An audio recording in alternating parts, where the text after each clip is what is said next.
Hola, ¿cómo están? Bienvenidos al curso Aprendiendo a orar con los salmos, pero con la liturgia de las horas. Hoy tendremos la catequesis número 7 sobre el Salmo 23. Con esta catequesis daremos inicio a los salmos correspondientes al martes de la primera semana del Salterio. Te recordamos que estos videos son parte de un conjunto de catequesis para aprender a orar con la liturgia de las horas. Iniciamos entonces esta introducción indicando lo siguiente y tomando las palabras del padre Farnés, que es nuestro liturgista y al que también acude Juan Pablo II en su exégesis. Dice lo siguiente el padre Farnés respecto al Salmo 23. Dice: es una solemne procesión hacia el templo, llevando quizás el arca de la alianza, que es signo de que Dios camina con su pueblo y nos encamina hacia el lugar santo, y el pueblo entona cantos de acción de gracias y alabanza, porque alguien muy importante camina con ellos. Es importante recordar en ese sentido que los salmos tienen un contexto, y ese contexto es el pueblo hebreo. Y este pueblo hebreo, ¿qué es lo que tenía en suma importancia? Primeramente, el templo de Jerusalén. Pero en el templo, ¿qué era lo importante para ellos? ¿No? El arca de la alianza. Entonces, dice el padre Farnés, haciendo referencia a este salmo, que es el pueblo que está llevando, ¿no? Al parecer, el arca de la alianza. Entonces, ¿qué quiere decir? Que Dios camina con su pueblo, ¿no? Entonces, esa figura es importante.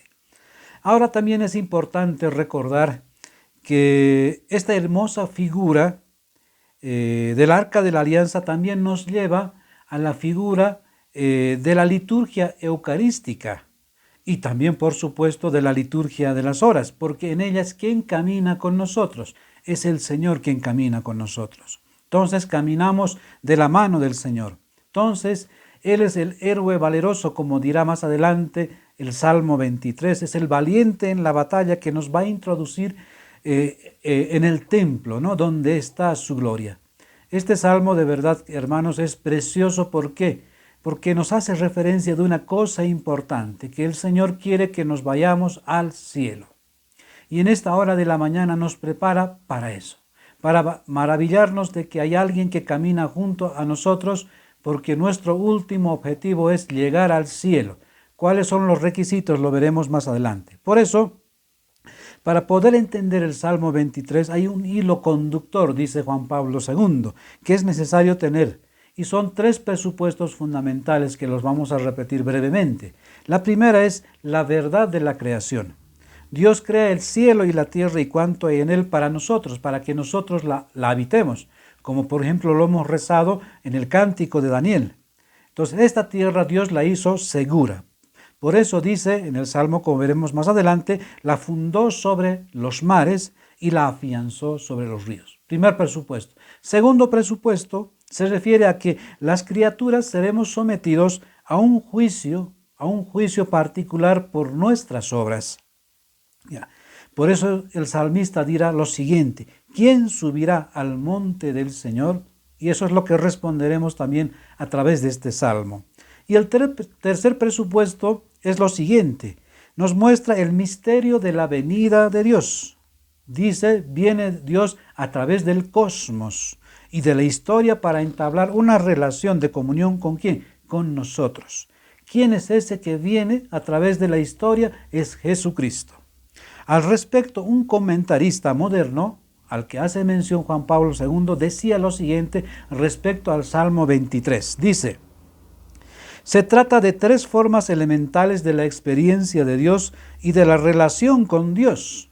Vivimos por la palabra de Dios, en presencia de Dios, y podemos vivir con Dios.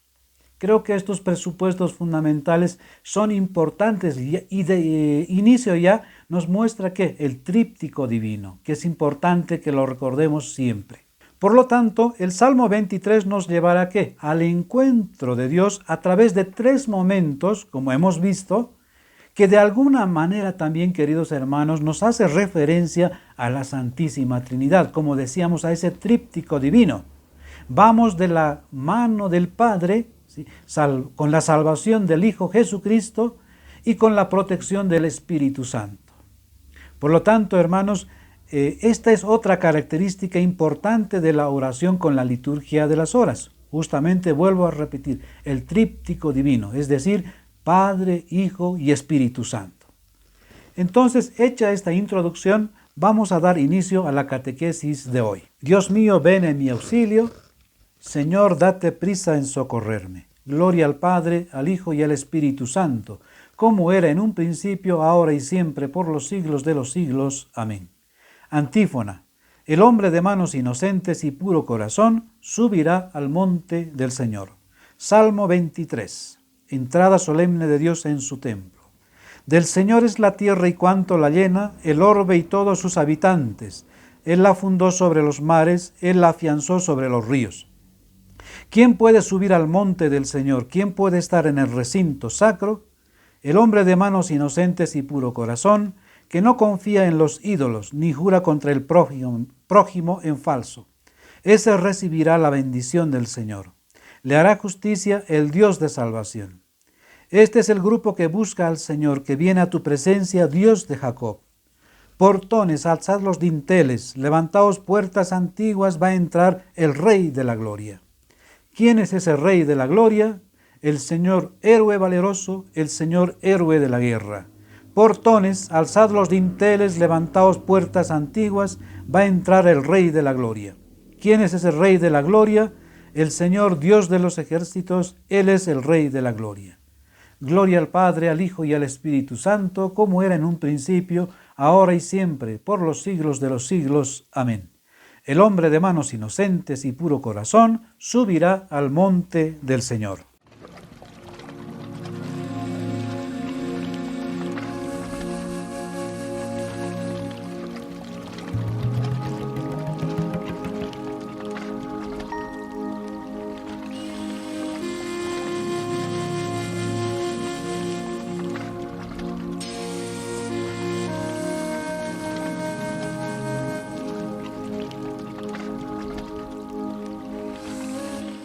Entonces, queridos hermanos, tenemos el Salmo 23, un precioso salmo. Como hemos visto al principio, el Papa nos propone que 3 presupuestos fundamentales para poder entenderla perfectamente. Y dice, a estos 3 presupuestos que acabamos de mencionar, como habíamos hecho al principio, corresponden también las 3 partes del Salmo 23, que es importante que nosotros la podamos definir, ya que esto nos va a permitir comprender perfectamente el Salmo 23. La primera de ellas es la siguiente, la aclamación al Creador, la tierra y sus habitantes. La vamos a encontrar en los versos que van del 1 al 2, donde el orante hace una profesión de fe. Vamos a leer lo que dice. Dice, del Señor es la tierra y cuanto la llena, el orbe y todos sus habitantes. Él la fundó sobre los mares, Él la afianzó sobre los ríos. Para ello creo que es importante que recordemos el primer artículo de nuestro credo. Miren ustedes cómo el Salmo 23 va uniendo estos aspectos que son importantes para nosotros, porque en el fondo esta primera parte es una profesión de fe. Y por supuesto esto tenemos que unir con la fe fundamental que es para nosotros y la expresamos en el credo, ¿no? Y decimos, creo en Dios Padre Todopoderoso, Creador del cielo y de la tierra. Y el salmista dice, del Señor es la tierra y cuánto la llena. Es decir, está haciendo una afirmación. Entonces en la oración, hermanos, es importante hacer esta afirmación como lo hemos repetido en otras catequesis, pero en esta no pierde su sentido, sino incluso le da mucha más importancia. ¿Por qué? Porque la oración, lo vuelvo a decir, es una profesión de fe. Esto es, para orar con la liturgia de las horas, queridos hermanos, se necesita fe. Ahora, es importante distinguir, ¿no?, una fe infantil o una fe adulta. Y creo que esta es otra característica por la que muchos hermanos nuestros, ¿verdad?, les cuesta orar con la liturgia de las horas, porque aún viven en su fe infantil, ¿no?, y les es muy complicado llegar a una fe madura. Ahora, hagamos una diferenciación importante para que podamos entender el Salmo. ¿Qué es una fe infantil? Ustedes tal vez se pregunten. Pues una fe infantil es aquel hombre, ¿verdad?, que ha recibido su sacramento de bautizo de cuando era pequeño y después nunca más ha vuelto a la iglesia. Luego ha recibido los sacramentos, la comunión, la confirmación, y este hombre o esta mujer nunca más vuelven a la iglesia, ¿no? A la parroquia. Solamente vuelven cuando se casan. Y para eso pues ya ha pasado, no sé, 20 años. Incluso hay mucha gente que vuelve a la iglesia cuando les pasan cosas malas. Entonces, ¿qué pasa? Que la fe de estas personas no ha madurado. Entonces, por eso se llama que es una fe infantil. Es decir, es esa fe de la primera comunión, es esa fe del bautizo, es esa fe de la confirmación, aunque la confirmación ya nos hace adultos en la fe, ¿verdad? Pero muchos, ¿verdad? Por un cumplimiento, viven su fe de esa manera. Entonces, por supuesto, en el fondo, pues no hay una verdadera fe, porque no puede dar razones de su existencia esta persona que vive de su manera. En cambio, el que tiene una fe adulta es aquel que puede responder a lo que nos dice el catecismo de la Iglesia Católica. Es decir, puede profesar su fe, ¿cómo? A través de la historia. Por eso el catecismo, el credo tiene estos presupuestos fundamentales, estos artículos: creo en Dios Padre, creo en Jesucristo, creo en el Espíritu Santo, creo en la Santa Iglesia Católica, en la resurrección de la carne, en la vida eterna. ¿Se dan cuenta, hermanos? Para yo responder a estos artículos de fe, yo tengo que tener una vivencia concreta de mi fe. Entonces, ¿por qué yo creo en Dios? ¿Por qué yo sé que Dios es un Dios para mí? ¿Por qué yo puedo decir que Dios es un Padre para mí? Imagínense, tienes una historia tal vez como la mía, que no he conocido a mi Padre. Entonces, ¿cómo yo puedo decir que Dios es mi Padre si yo no he conocido ni siquiera a mi Padre físico? Entonces, la fe nos permite responder a este artículo. ¿Por qué? Porque la hemos vivido. ¿Sí? ¿Cómo lo hemos vivido? A través de un proceso formativo que ha durado muchas veces largos años, ¿no? De esa manera. Y en ese camino estamos nosotros, queridos hermanos, porque el camino de los salmos es el camino de la fe. Porque el primer presupuesto fundamental para rezar es tener fe. Porque de lo contrario no te vas a creer lo que dicen los salmos. Por eso hemos dicho que los salmos no son fáciles de interpretar, no son sencillos de interpretar. El que tiene fe infantil se va a escandalizar por muchas palabras que vamos a encontrar en los salmos. En cambio, el que tiene una fe adulta puede entender los salmos. Y eso es lo que estamos haciendo, ¿verdad? De la mano del Papa Juan Pablo II, que nos permite comprender los salmos en toda su extensión. ¿Para qué? Para que nosotros podamos orar así como oraba el pueblo de Israel. El pueblo de Israel es un pueblo elegido, ¿sí? El pueblo de las preferencias. Dios amaba a este pueblo y este es un pueblo orante. Por eso tenemos los salmos. Los salmos eran la oración preferida del pueblo de Israel. Y nosotros, a través de la liturgia de las horas, entramos en esa liturgia del pueblo de Israel. Nos hacemos uno con este pueblo, ¿sí? Todo, por supuesto, gracias a Jesucristo. Quiero comentarles una experiencia muy bonita que tuve al respecto, que tal vez les puede ayudar. Yo más o menos cuando tenía 15 años, fui a vivir a una parroquia, la parroquia de San Sebastián. Allí vivía un obispo, se llamaba Monseñor Gonzalo del Castillo. Él ha fallecido el 14 de enero del año 2019. Y durante todos estos años, desde mi adolescencia, he caminado al lado de él. Espero que algún día les cuente esta historia. Pero lo que quiero comentarles es lo siguiente. Cuando llegué a esta parroquia tenía una comunidad. Estaba formada por el obispo, estaba formada por creo que 2 sacerdotes y 5 seminaristas. Entonces todas las mañanas lo que hacía esta comunidad era rezar laudes con la liturgia de las horas. Entonces cuando yo llegué, pues también me invitaron a rezar con la liturgia de las horas. Pero saben una cosa, yo, claro, no estaba preparado para eso un poquito, pues no es que me chocó, sino que me costaba, era un adolescente, me costaba levantarme temprano, ¿no? Era una lucha que tenía con muchos adolescentes y jóvenes también tienen hoy, ¿verdad? Entonces, en ese sentido, pues, Monseñor me dio la libertad, pues, de no asistir necesariamente todos los días a rezar laudes con ellos. Pero esta pequeña experiencia, saben hermanos, me gustó porque aprendí algo que no sabía y para mí fue una gran novedad. Yo recuerdo que cuando hice mi primera comunión, hice mi confirmación, nunca me hablaron del salterio. Y eso mismo pasa ahora, ¿verdad? En la formación de nuestros hijos, nuestros catequistas, lamentablemente, como no están bien formados y ellos mismos no rezan la liturgia de las horas, claro, no les enseñan este tesoro que tiene la iglesia. Por eso cuando yo llegué, pues me llevé esta gran novedad. Ahora, debo decirles que posteriormente, unos años después, yo entré a un camino de fe. Y allí empecé a hacer lo que se llama el camino de fe. Y algunos años más tarde, luego de un largo proceso formativo en la fe, me entregaron el Salterio en sus 4 tomos. Entonces, a partir de ese momento, ahora yo sí podía orar con el Salterio, con la liturgia de las horas.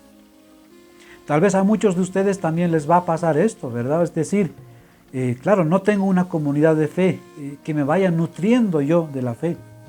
Ya.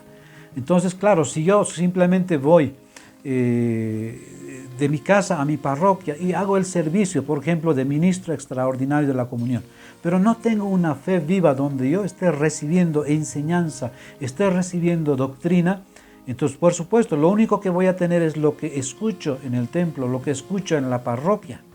Pero por supuesto, ahí no se puede decir todo, porque hay una comunidad pues variada. En tanto, cuando uno tiene una comunidad de fe, esa comunidad tiene un proceso formativo. Entonces es como a un niño pequeño que le van alimentando, ¿no? Con alimentación pequeña, mediana, un poco más fuerte y así. Y al final pues tienen que entregarte lo más fuerte que tiene la iglesia, que es la liturgia de las horas. Pero antes has tenido que entenderla, ¿verdad? Has tenido que entender tu historia sobre todo. Por eso, queridos hermanos, realizamos nosotros este itinerario de fe. Es importante que lo recuerden a través de los salmos. Y vean cómo Dios hasta ahora nos está guiando. Esta es la 7ª catequesis. Por eso, el primer objetivo de estas catequesis es que podamos aprender a tener fe. Una fe madura, y podamos dejar atrás esa fe infantil en la que tal vez yo todavía vivo. Es bueno que te preguntes, ¿yo tengo una fe infantil todavía o es una fe madura? Entonces, ¿para qué? ¿Para qué esto, hermanos? Para poder explicitar la fe. Por eso, la liturgia de las horas en el fondo es explicitar la fe recibida, es la razón de nuestra esperanza. ¿Por qué? Porque todos los días tienes que rezar con el Salterio y muchas veces eso no es sencillo al principio, ¿sí? Cuesta, es una lucha personal que tienes con el Señor. Me viene ahorita a la mente el pasaje de Jacob, cuando Jacob lucha, ¿verdad?, con este ángel, ¿sí? Lucha al final, ¿no? Y amanece y termina luchando y al final se aferra del ángel y le agarra, dice, ¿ya? Aunque el ángel, ¿no?, le tocó el fémur y quedó dislocado, ¿no? Jacob. Pero ¿qué pasa? Le dijo, no te voy a soltar si no me bendices. Entonces, ese es el Salterio, queridos hermanos, porque nos aferramos del Señor, nos tenemos que aferrar, decir, Señor, no te voy a dejar soltar. ¿Por qué? Porque yo necesito de ti, porque yo necesito que me bendigas. Y aquí dice en el Salmo 23, habla también de eso, ¿verdad? Dice, ese el justo, el que tiene puro corazón, dice el verso 5, ese recibirá la bendición del Señor. Por eso es importante, hermanos, el poder aprender, porque después se vuelve una cosa preciosa, se vuelve una cosa muy linda, ¿no? El poder rezar con la iglesia. Ahora bien, sigamos. La segunda parte del Salmo, que el tríptico, en este sentido que estamos hablando de este tríptico divino, y que nos hace referencia a este Salmo 23, lo vamos a encontrar en los versos que van del 3 al 6. Vamos a leer simplemente una parte para que vean cómo empieza. Dice, ¿quién puede subir al monte del Señor? ¿Quién puede estar en el recinto sacro? Esa es la gran pregunta que se hace el salmista. Y dice, el hombre de manos inocentes y puro corazón, que no confía en los ídolos, ni jura contra el prójimo en falso, ese recibirá la bendición del Señor, le hará justicia el Dios de salvación. Entonces, esto es importante para nosotros, hermanos. ¿Por qué? Porque estamos en camino hacia la Jerusalén celestial. El pueblo de Israel estaba en camino hacia el templo de Jerusalén. Nosotros estamos en camino hacia la Jerusalén celestial. Ya. Entonces, estamos a las puertas de esta Jerusalén celestial, o a las puertas de la puerta santa. ¿ya? Entonces la procesión se ha detenido. Antes de que podamos ingresar, viene la gran pregunta: ¿quién puede subir al monte del Señor? Y seguidamente dice: ¿quién puede estar en su recinto sacro? Entonces esta afirmación, esta pregunta que se nos hace es importante para nosotros y la vamos a desglosar para poder entender a cabalidad el Salmo 23.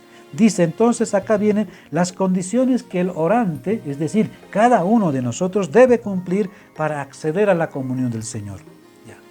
¿Por qué? Porque tenemos que ser ¿quién? Dice, aquí lo responde, el hombre, tenemos que ser el hombre de manos inocentes y puro corazón. Pero ¿cómo será eso posible? Entonces el primer elemento que vamos a encontrarnos es la purificación. La purificación era un acto externo que el pueblo de Israel la practicaba. ¿Para qué? Para poder entrar en contacto con el Señor. Así, ¿no? Tanto el pueblo como los sacerdotes y el sumo sacerdote tenían un proceso de purificación para poder entrar al templo del Señor, al templo de Jerusalén, al santo de los santos. Entonces eran actos externos, ¿no? De limpieza, lavado de manos, lavado de cuerpo. Eran actos externos que practicaba el pueblo de Israel. Por eso Jesucristo, por ejemplo, tendrá serios problemas con los fariseos y les va a reprochar justamente ¿por qué? Porque ellos dicen que hacían todo lo posible para ser vistos por el pueblo. Es decir, hacían actos externos para ser vistos por el pueblo. Pero ponían, dice, cargas pesadas, ¿no? En las espaldas del pueblo. Por eso en ese sentido, queridos hermanos, las rigideces nunca son buenas, nunca son positivas, porque en el fondo las rigideces, ¿no? Hacen escapar ¿qué? Al espíritu. Por eso en ese sentido la oración, queridos hermanos, no es el esfuerzo personal externo, ¿sí? Sino que es un acto de amor interno, ¿sí? La oración no nace en lo externo. La oración nace de un corazón agradecido que luego efectivamente se va a concretizar en actos externos de caridad. Por eso la oración se compara muchísimo, por ejemplo, con la fe, ¿sí? Para poder entender de estos actos externos, tenemos que entender nosotros qué es la fe, qué es lo que nos va a decir Santiago en el capítulo 2, por ejemplo, y lo vamos a leer. Dice: ¿de qué sirve, hermanos míos, que alguien diga tengo fe si no tiene obras? ¿Acaso podrá salvarle la fe? Así también la fe, si no tiene obras, está realmente muerta.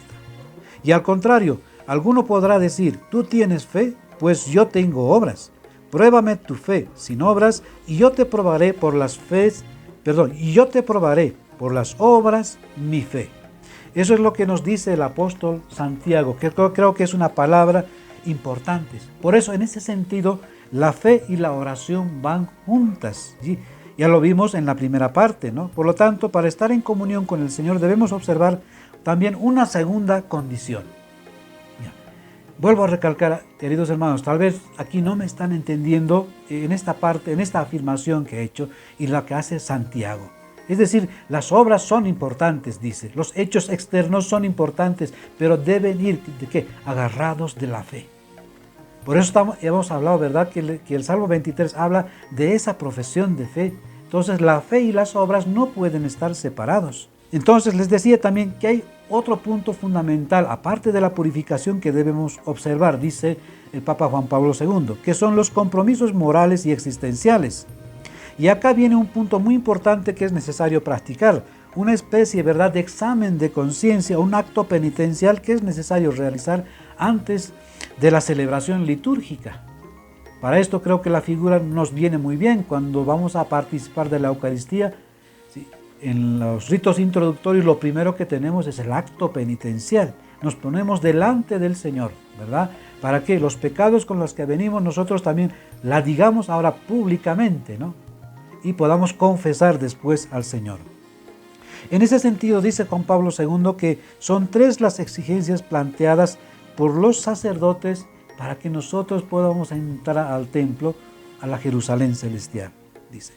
Y el salmista ya lo menciona en el verso 3, dice, es necesario tener manos inocentes y puro corazón, como lo dice el verso 4, perdón. ¿Quién va a subir al monte del Señor? El hombre de manos inocentes y puro corazón. ¿A qué se refiere esto cuando habla el salmista? Al hombre de manos inocentes y puro corazón. Dice, las manos y el corazón evocan dos hechos fundamentales, la acción y la intención. ¿Por qué? Porque la acción es por la que con las manos realizamos, ¿sí? Son todos los esfuerzos personales o los esfuerzos físicos que nosotros realizamos, mostramos lo externo de lo que somos.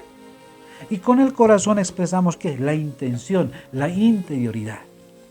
Entonces, esos dos elementos deben ir juntos. Por eso nosotros consideramos al hombre, ¿verdad?, como una unidad.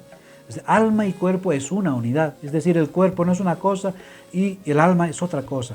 El cuerpo es una cosa y el espíritu es otra cosa. No, nosotros consideramos al hombre una sola unidad. Por eso, queridos hermanos, esta es la gran brecha que muchas veces nos impide acercarnos al Señor, porque nuestras obras, nuestras acciones muchas veces evocan la muerte. Llevamos una carga pesada de nuestras debilidades. Y la oración justamente nos encuentra en esas debilidades, en serios pecados que nos impiden, acercarnos al Señor. Por ejemplo, la mentira. ¿Sí? Es bueno que te preguntes hoy si eres mentiroso o no eres mentiroso. Preguntarte si tú has mentido a tu esposa, has mentido a tu esposo, mientes a tus hijos, constantemente vives en las mentiras, nunca dices la verdad. Llegas a la casa con una segunda intención, pero nunca dices la verdad, porque en el fondo no confías en nadie. No confías en la esposa, no confías en los hijos. Por supuesto, un hombre orante no puede ser una persona que viva de esa manera, ¿verdad? Por ejemplo, otro pecado, robas. ¿Sí? El robo es un serio pecado, ¿no? Muy serio. Y preguntarnos también, ¿verdad? ¿Soy yo un ladrón o no lo soy? ¿Robo o no robo? Muchas veces el robo se entiende cuando hacemos actos fuera de la casa, cuando pues nos apropiamos de bienes que son de otros. Pero muchas veces el robo incluso se da en el propio seno familiar. Cuando son los hijos, por ejemplo, no son educados correctamente, ¿no? Cuando los padres son muy rigurosos y no son desprendidos, los hijos aprenden a sacar, por ejemplo, de lo que tienen reservado los padres en su dormitorio, empiezan a sacar. ¿De dónde viene eso? Entonces, se dan cuenta, en el ambiente familiar también se puede dar. Y por supuesto, no quiero llegar más lejos en ese sentido, ¿no? La difamación, otro pecado, ¿no? Otra debilidad que tenemos. He levantado falso testimonio contra alguien, contra mi prójimo. ¿Sí? Tienes juicios y claro, para ganar el juicio tengo que levantar un falso testimonio. O miento, ¿no? ¿Verdad? Para ganar un proceso judicial. La violencia física, la violencia psicológica. Esas son las debilidades con las que nos encontramos y es importante que te preguntes, ¿verdad? ¿Soy violento? ¿No soy violento? ¿Cuántas veces he sido violento con mi esposa? ¿Cuántas veces he sido violento con mi esposo? ¿He sido violento con mis hijos? ¿He sido violento con mis vecinos? No sé, podemos preguntarnos, ¿verdad? ¿Soy violento tal vez con mis empleados? Por otro lado está la violencia psicológica, ¿verdad? ¿Cómo tratas a tus empleados, por ejemplo? Tal vez tienes un cargo importante y manejas a tus empleados como ¿qué? Como si fuesen basura. Entonces, claro, les haces trabajar horas extras y no les pagas, por ejemplo, correctamente. ¿Sí? Les presionas tanto para conseguir los objetivos. Esa es la violencia psicológica. No te importa lo demás, pero después te consideras un buen cristiano. Por supuesto, ¿verdad? Un hombre orante no puede actuar de esa manera. Entonces estas y muchas más, ¿verdad?, son las debilidades con las que el Señor nos encuentra en la liturgia de las horas. Nos pone frente a esta realidad, hermanos. ¿Por qué hablamos? Porque esa es la realidad a la que tenemos que analizarnos nosotros. ¿Soy yo de esas personas? Por eso la liturgia nos pone frente a esa realidad, ¿ya? Por eso dice, ¿verdad? No podemos querer orar sabiendo que hacemos mucho daño, que somos malos y que muchas veces, hermanos, somos muy malos, ¿sí? Tenemos un corazón a veces perverso, ¿sí? Nuestra cara dice una cosa, pero nuestras actitudes, nuestras obras hacen otra cosa. Entonces es importante que analicemos, ¿no? Que hagamos un examen de conciencia serio, ¿verdad? Como nos está diciendo el Salmo 23, para hacer que ese hombre de manos inocentes y puro corazón, Señor, yo no he levantado mi mano contra nadie, mi pensamiento contra nadie, dice, y puro corazón, que siempre piensa ¿de quién? siempre piensa bien del otro. Es a eso a la que nos va a llamar siempre la oración, queridos hermanos. Ahora, es importante, queridos hermanos, que entiendan una cosa, ¿sí? Una cosa es tener pecados, ¿ya? Y lo tenemos todos, hermanos, empezando por mí. Todos somos pecadores y Dios nos ama así como somos y no nos rechaza. Pero es importante que sepamos distinguir, ¿no?, el pecador del pecado. Dios ama al pecador, dice, pero rechaza el pecado. Importante, hermanos, por eso estamos hablando así. No somos perfectos, ¿ya? Importante, ¿sí? Si yo digo estas cosas que yo no soy primero. El primero, no soy el perfecto.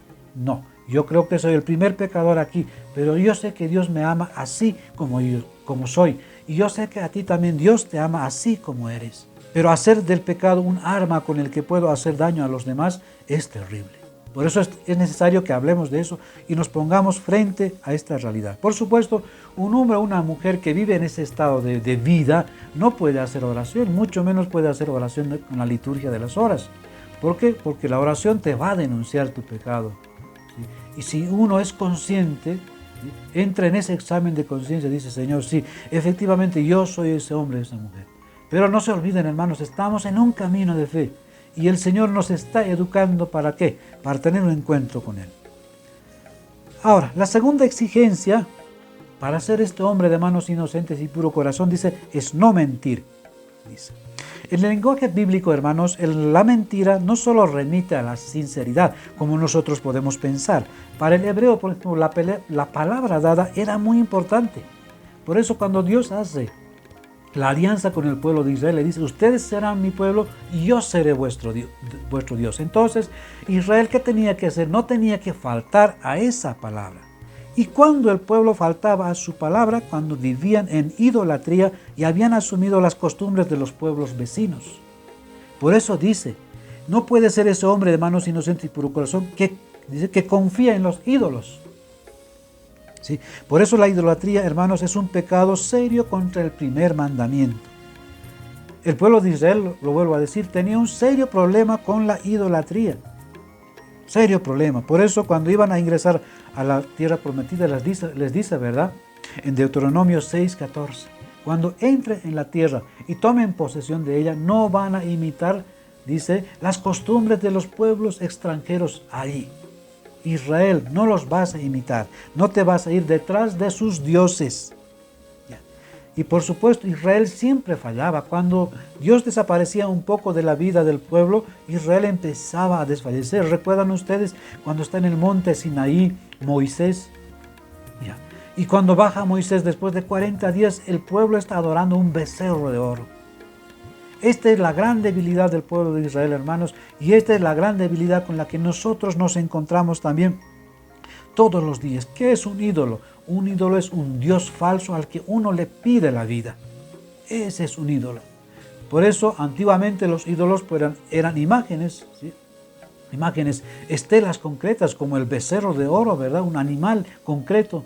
Ese es un ídolo, un Dios falso. Por eso, en ese sentido, los hermanos separados constantemente, ¿verdad?, nos acusan a nosotros de ser idólatras, ¿no? Porque, claro, ellos no hacen una distinción entre lo que es la adoración y lo que es la veneración.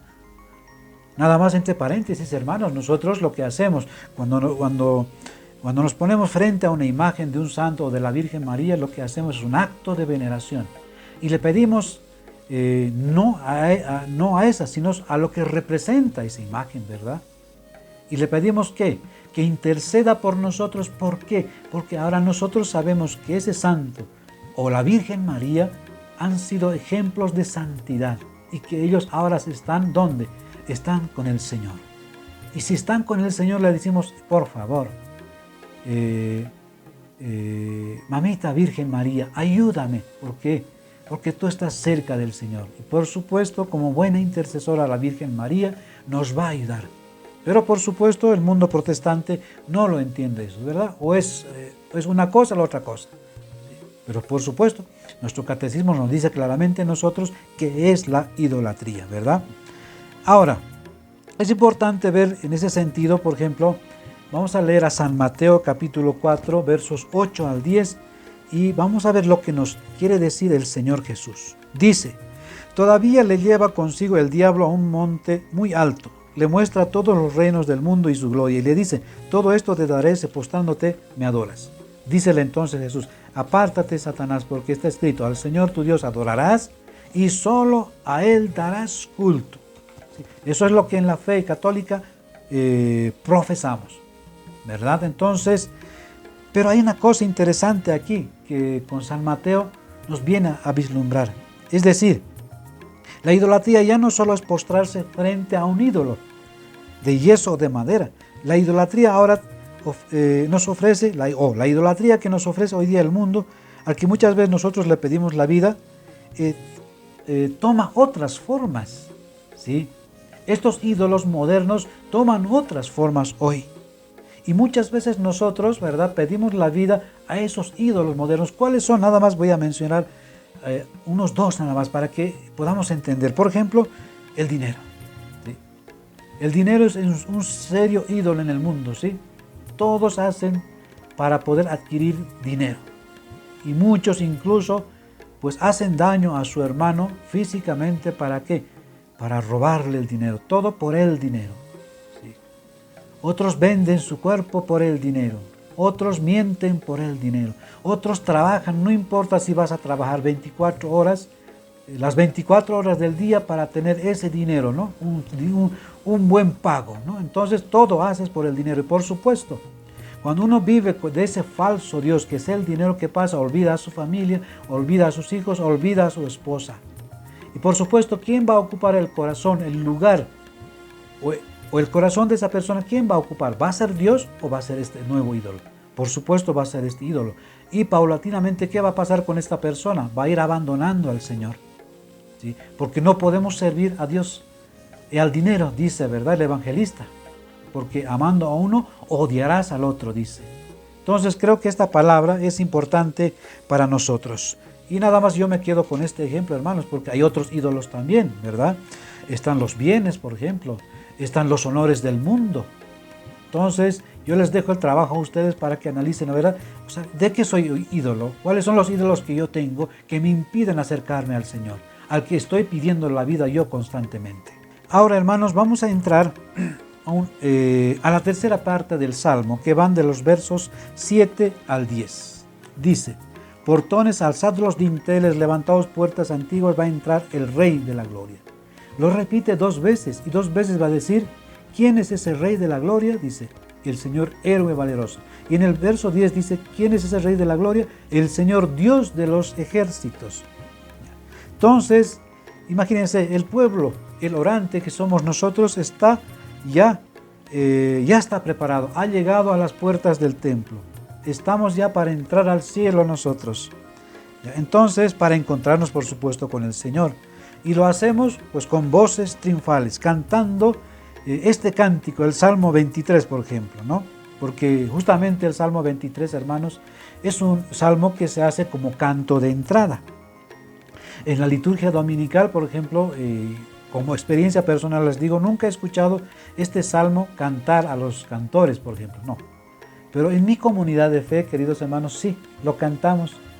Y lo cantamos generalmente, y la iglesia también lo recomienda. Este salmo es para ser cantado en el tiempo pascual. Cuando se canta, por ejemplo, el Domingo de Ramos.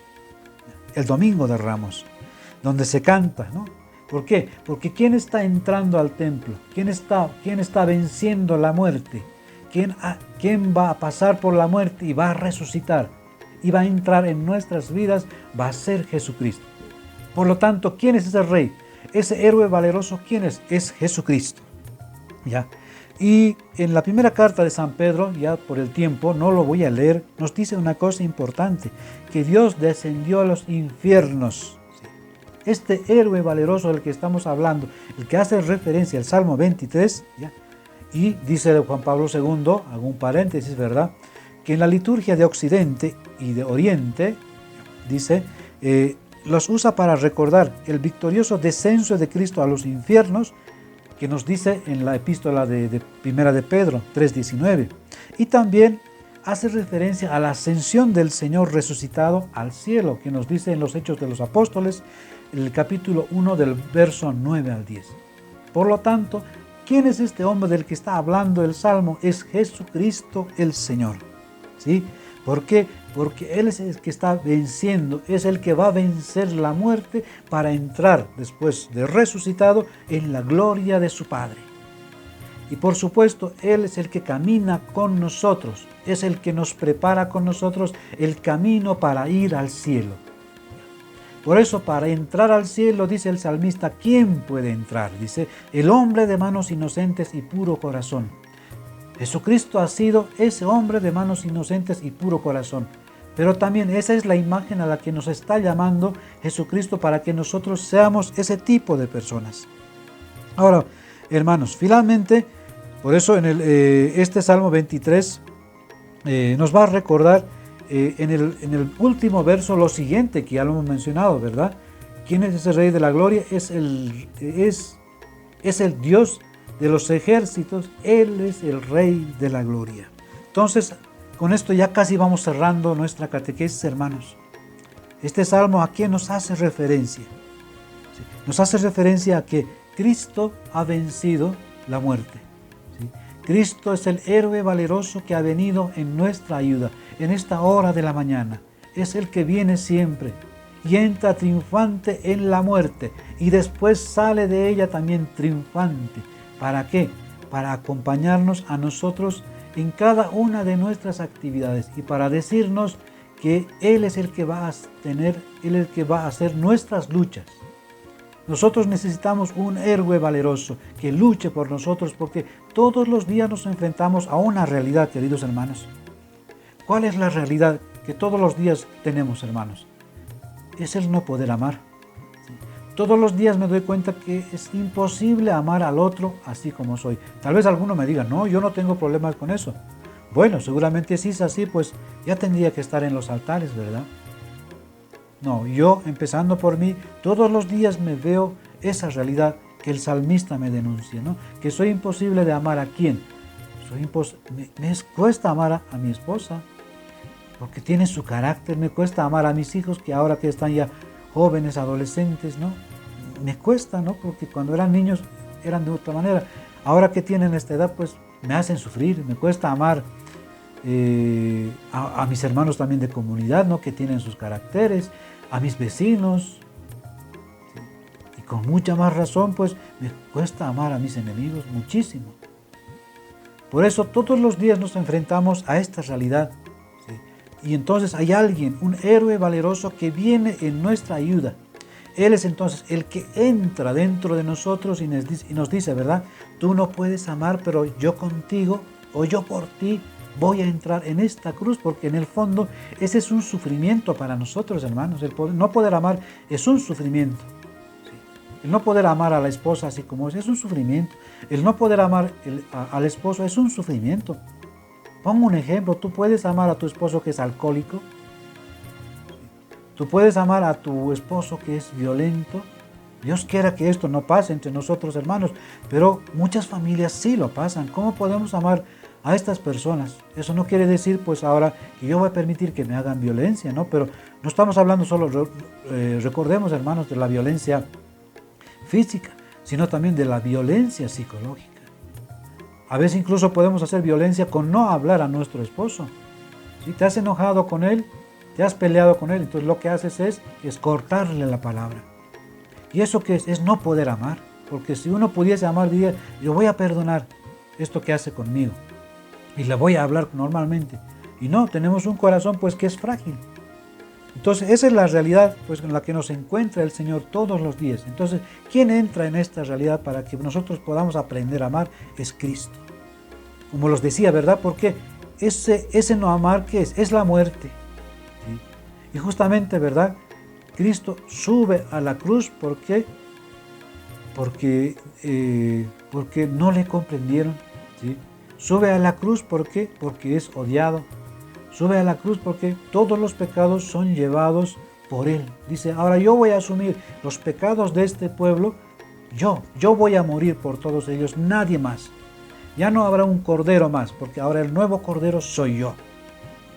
Entonces cada vez que nosotros pasamos por estos sufrimientos, por estos pecados, Por estas cruces que nosotros tenemos es Cristo que entra. Por eso, ¿quién es ese Rey de la Gloria? Es el Señor Dios de los ejércitos.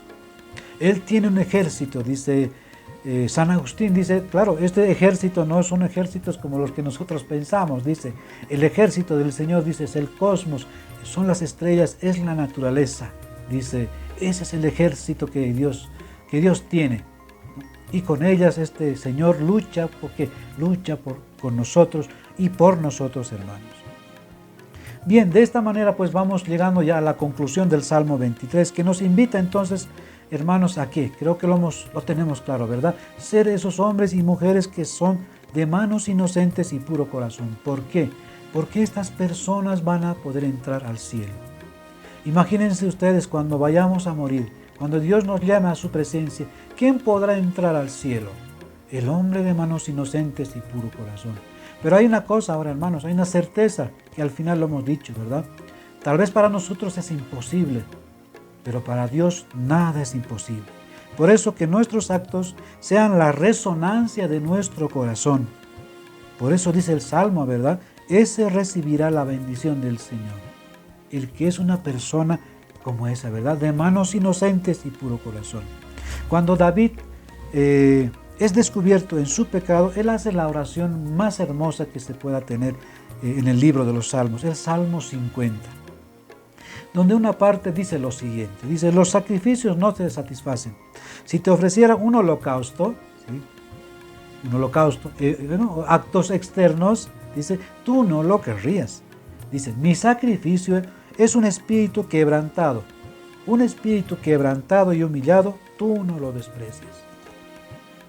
Esa es la realidad a la que todos los días el Señor quiere de nosotros, que tengamos ese espíritu contrito y humillado. Y en un corazón contrito y humillado, Dios desciende. Por eso Dios dirá de David, ¿verdad? He encontrado a un hombre según mi corazón. Y no, David era ¿qué? Un adúltero. Pero Dios dice eso de David. Y por supuesto, claro, ¿por qué? Porque él ama al pecador. Porque después David se arrepiente profundamente, ¿no? Y hace este poema, el Salmo 50. Así también nosotros, hermanos, nos invita pues a vivir de esa manera, porque al final yo quiero entrar al cielo. Yo sé que ustedes también, todos nos queremos ir al cielo. Por eso para el hombre humilde el cielo se abre cada día.